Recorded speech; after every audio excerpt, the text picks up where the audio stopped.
Now, this was a story that completely surprised me, and it was one that was brought to us at assignment by the BBC journalist who almost single-handedly keeps the Balkans well and truly on the BBC's agenda. Albana Kasapi is Albanian, and you're still very connected with the zeitgeist back home.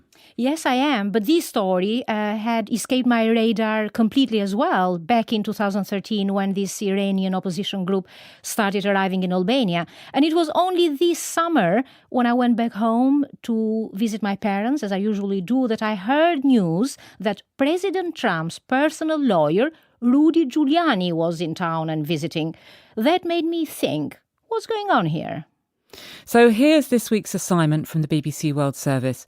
We hope you'll be engaged by what you hear in the next half hour, and if you are, perhaps you'll have a moment to rate us with your podcast provider.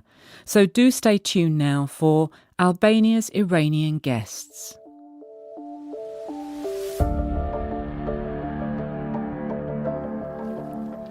Wow. This is the first time I've seen something like this in the middle of the Albanian countryside.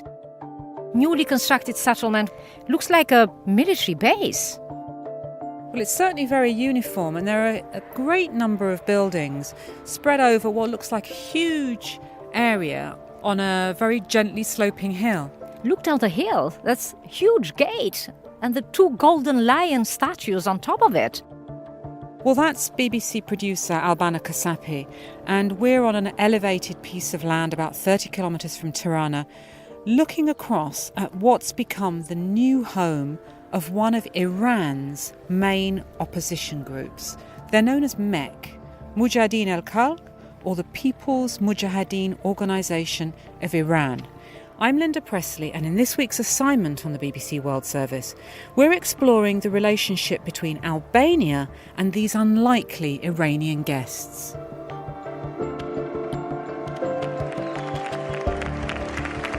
Guests with uber-powerful friends and massive political clout.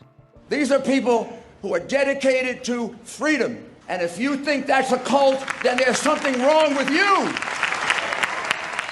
In a cloud of golden confetti, Rudy Giuliani, President Donald Trump's personal lawyer, addressed a jubilant crowd at the MEK or MEK camp back in July. He joined politicians from around the globe, Albanian invitees, and thousands of Iranian MEK members for this Free Iran event.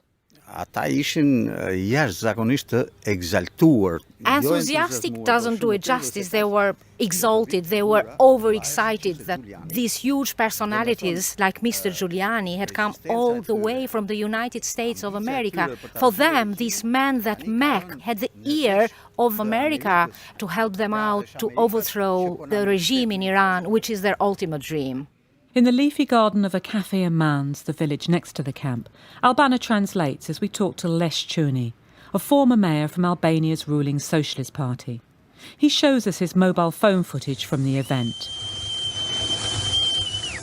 The MEK members, almost all in their 40s and 50s and segregated by gender, cheer their Paris-based leader Mariam Rajavi in the glitzy auditorium.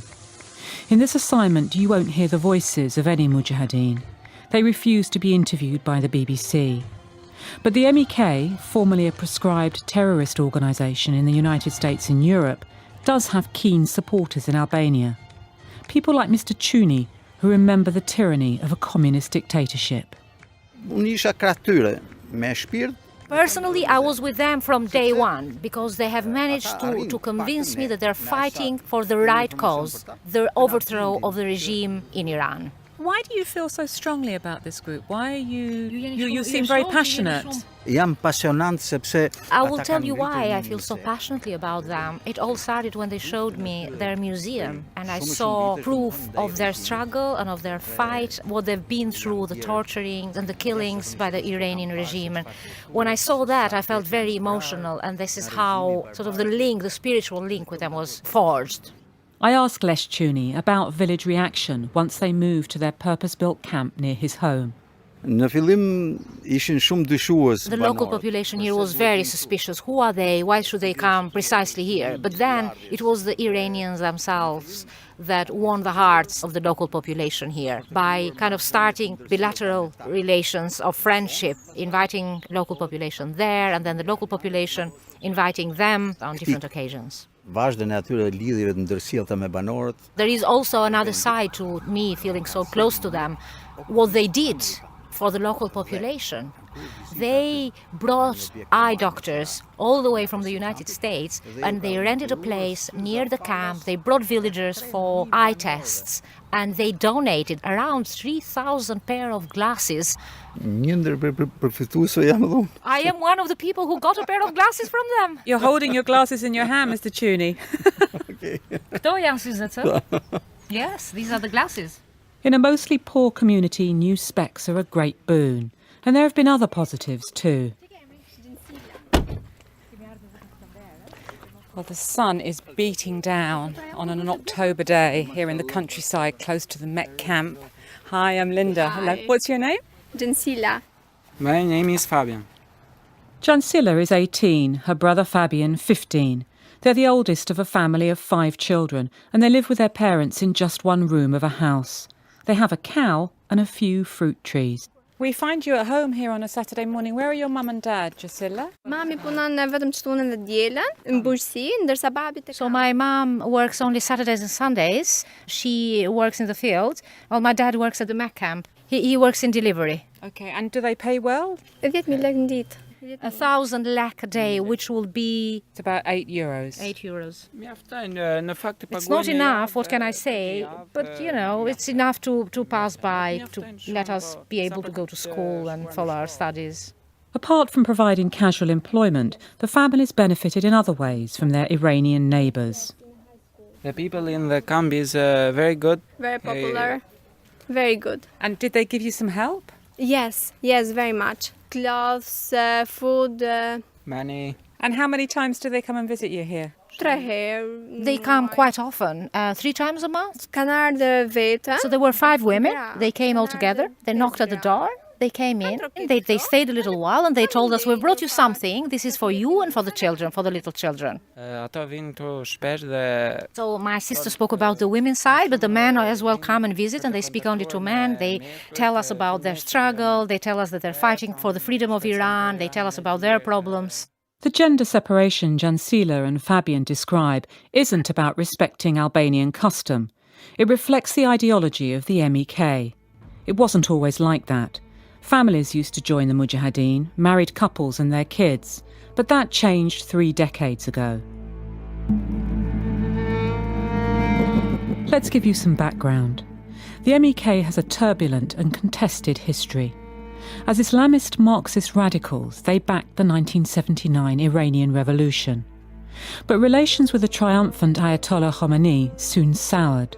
Violence ensued between the now opposing sides. When the government cracked down hard, the Mujahideen had to run for their lives. Neighbouring Iraq offered sanctuary. And then, from their desert citadel in the Iran-Iraq war, the MEK fought on the side of Saddam Hussein against the Iranian military. It was after the crushing, bloody defeat of an MEK offensive by Iran that the leadership argued the reason they were defeated so cruelly was because the Mujahideen were distracted by personal relationships. Mass divorce followed. Children were dispatched, often to foster homes in Europe, and single MEK members pledged to stay that way. For some of you listening, this might sound odd, fanatical even, but in Albania, a nation that fought for independence and then endured a punishing, closed communist regime for decades, there is empathy. In extreme situations, you make extreme choices. Diana Chuli is a writer, women's campaigner, and formerly an MP for the governing Socialist Party. During the Second World War, the National Anti-Fascist Army in Albania had very strict rules. The young people, partisans, they had no right to be in love with each other. And when they discovered a girl commander and a boy commander that they were in love with each other, they executed them. That was not Albanian tradition. And they did it because of the extreme situation. So this is a mentality that you understand? I understand this, yes, that they want to fight all their life for the liberation of their country from the totalitarian regimes.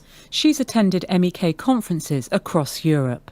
I was astonished by their force. They wanted to continue their cause for freedom, equality, even to see the Muslim religion, their concepts about it, about the veil, etc. Because I heard Madame Rajavi, the veil is not an obligation. So women must be free to put it or not. I think you said that you saw parallels with Albania under a harsh communist regime, what the Mecca facing in their opponents, the Iranian government. The main thing is dictatorship and executions and imprisonment and no pluralism of ideas, no free speech. These 3 months, 97 women are executed. In Iran? In Iran. And I think it was a very courageous decision of our government to take them. And I think it was done because that similarity that we knew what a totalitarian regime means.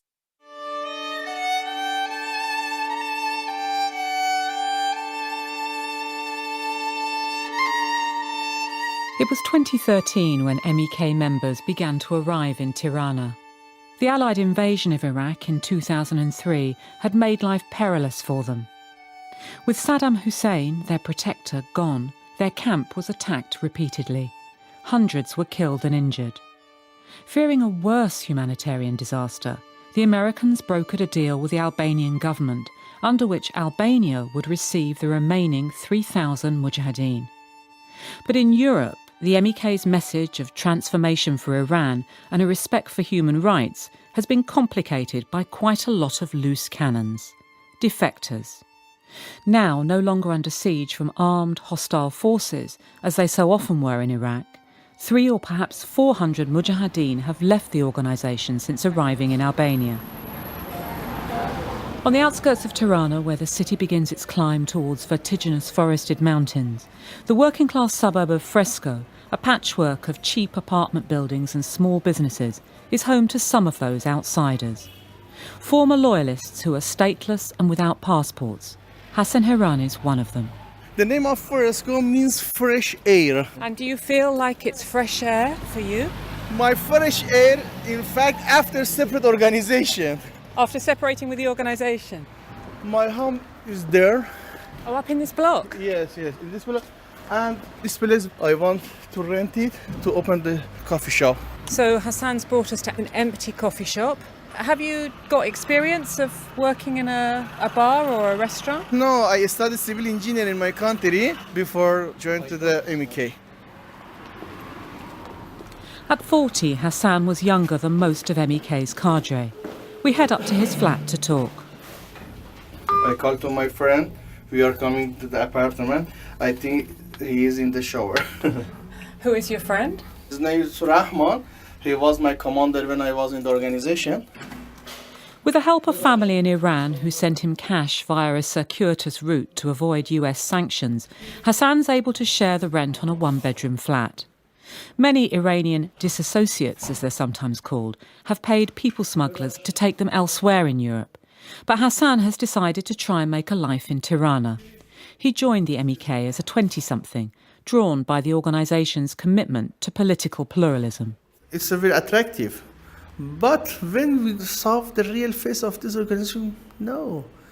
If you believe in democracy, and you cannot suppress your member and chant the democracy for Iran with Maryam Rajavi. What do you mean when you say suppress the members? One part, they suppress the soul of the members. The soul of the members? Soul, yes. For example, we had a lot of meeting together. One of the session was a sexual session. Sexual session? Yes. We have a little notebook in my pocket, and if we have any sexual moment, we should write. For example, today morning when I wake up, I have an erection. When I saw a baby in the television, I had some feeling I wish to have a baby or a family. Because if you mujahid, you should say your sexual moments every night in front of the others. So everybody would say this in front of their commander? And it's very hard for any person. As I understand it, the organisation completely denies that this happens. The organisation would say that the private life is the private life. No, they tell, we are mujahid, we don't believe to the individualism. In fact, they are not organization, they are a cult. One diplomatic source in Tirana described the MEK as a unique cultural group, not a cult, but cult-like. We weren't able to get a response to any of this from the MEK because they refused to record an interview with the BBC. But in Albania, Hassan Hayrani and others like him have been publicly accused of spying for the Islamic Republic of Iran by the MEK, charges they deny. So let's take a step back from the febrile claims and counterclaims that have accompanied this singular Iranian opposition group for most of its history. We want to know a bit more about how they made the unlikely journey from Iraq to Tirana. So this is the headquarters of Albania's main opposition party, the Democratic Party, and we've got an appointment to see the leader, Mr. Lulzim Basha. In 2013, the Democratic Party was in power and made the agreement about the MEK with the United States. I asked Mr. Basha what the terms of the deal were. Offering them shelter from attacks and abuse, and the possibility to lead a normal life in a country where they're not harassed, attacked or brutalized.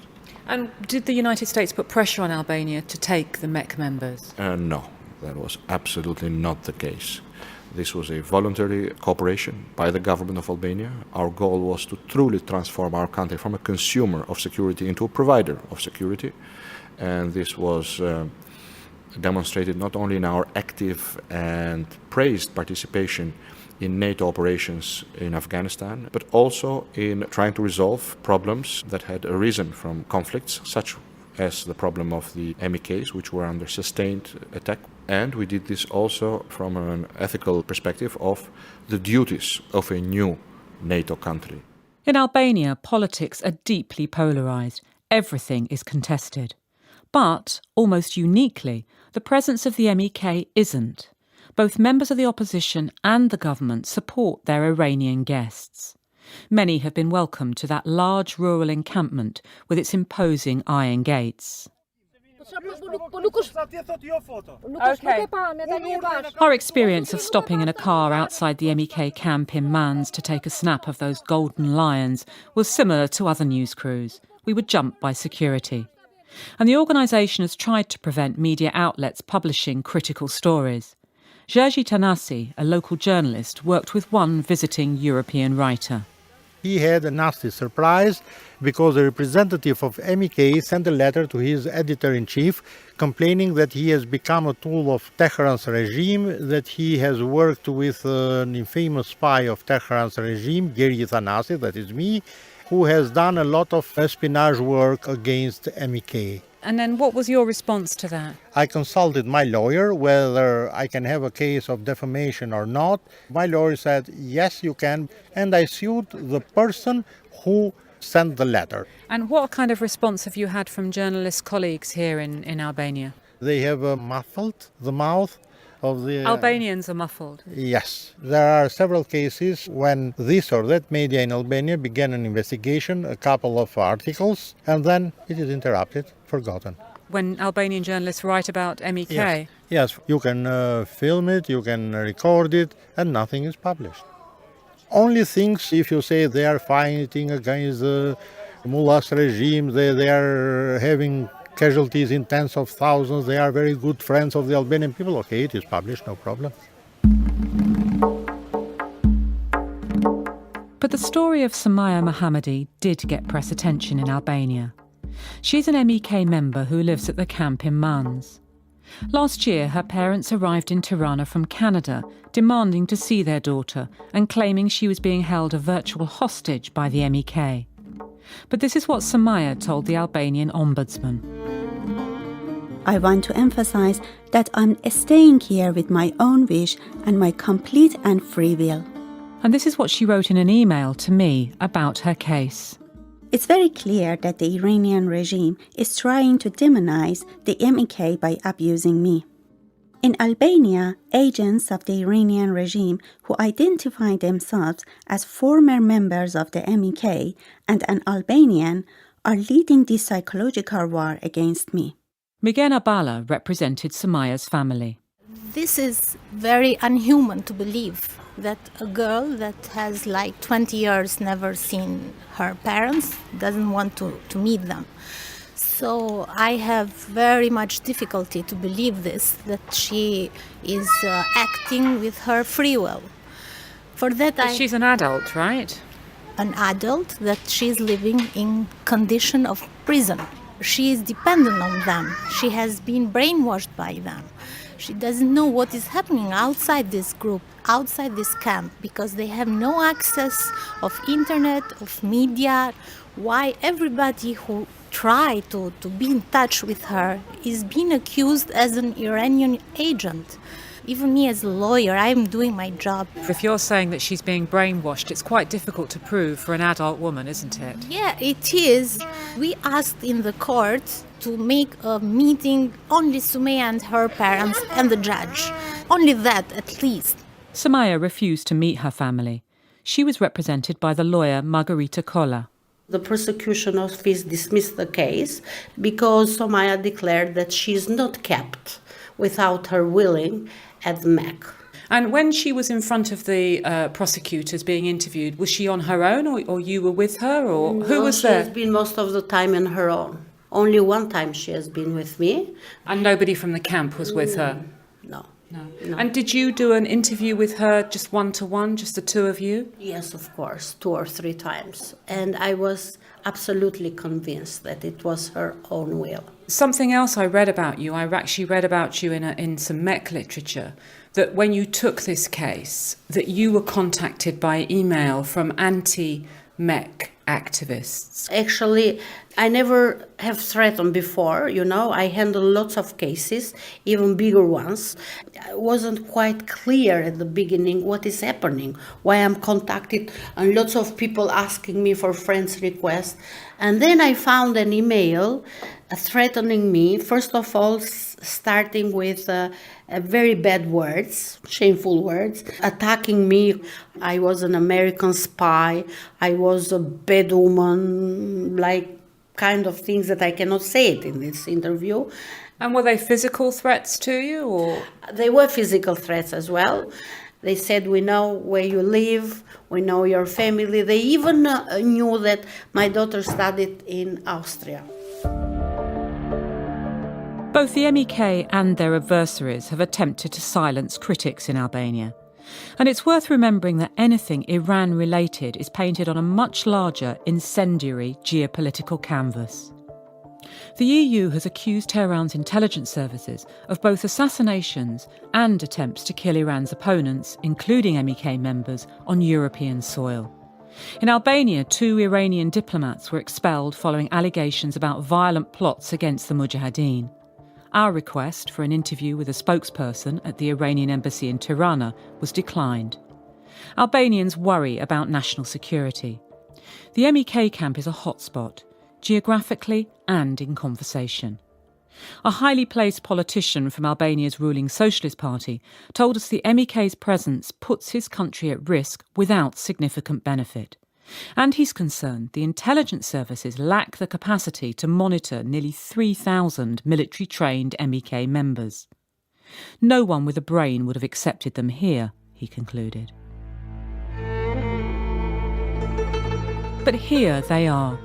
The middle-aged former fighters battened down in the Albanian countryside, still in fear of attack, dreaming of the overthrow of the Islamic Republic of Iran. And another, much smaller group, those for whom the dream has well and truly perished. I am 16 years old and I have been captured by Iraqi army 40 years ago. So you were captured by the Iraqi army? Iraqi army, yes. And I were in the camp, Iraqi camp, for 8 years. After 8 years, I joined the MEK. This is غلام Mirzایی, taken prisoner at the start of the Iran-Iraq war. غلام spent 3 decades with the MEK before absconding in Albania in 2017. Now he scrapes by in Tirana with the help of friends, stateless, full of regret, and accused of spying for Iran by the Mujahideen. غلام has tired, sad eyes. They peer out from behind his slightly wonky glasses as he tells us how he was deceived by his MEK commanders. They didn't tell us my family come there and they searched for me. Oh, your family came to Iraq to yes, search for you? Yes. But they didn't told me anything about my family, my wife and my son. So you have a wife and son? Yes, I have a son. My baby was that time 1 month. 1 month? 1 month, yes. And then you went to war, and then you never saw them? I don't know, I never saw him. I can see you the picture of them. It's my son. This is your son, this It's big my man? son. Yes. So how old is your son now? About 40 years old. And you never seen him? I've never seen him. غلام only discovered he was a much-missed husband and father when he arrived in Tirana. Initially, MEK members lived in apartments in the city, so the leadership had less control. Ghulam's friends helped him phone home. Now he has regular contact with his family. I speak every night, every 2 days. So for how many years did you have no contact? About 37 years. 37 years? 37 years. And then what was that like when you finally spoke to your wife? At first they told you killed. Oh, they were told that you were killed? Yes, I am died. But I told them, no, I am alive. I am living in Albania. First time they saw me directly, they cried. Hard for them. And very hard for you. Very hard for me, but I am responsible for this situation. I have ashamed for myself. Shame isn't easy to live with. I have always nervous, angry. I have no calm. No peace? No peace. I cannot sleep too much in the night because I think about them. And all of those years, were you thinking about them when you were in the camps in Iraq and then when you came to Albania? Yes. All of these years I think about them. Maybe they die in the war. So this is for you, it's like you're born again, no? Yes. I have tried to make the future. And what does the future hold for you? Living with my wife, I want a son, I want a family in Iran.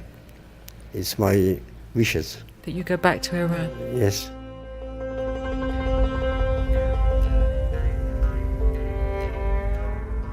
That's all from Assignment. I'm Linda Presley. The producer was Albana Kasapi. So Albana, what thoughts are you left with?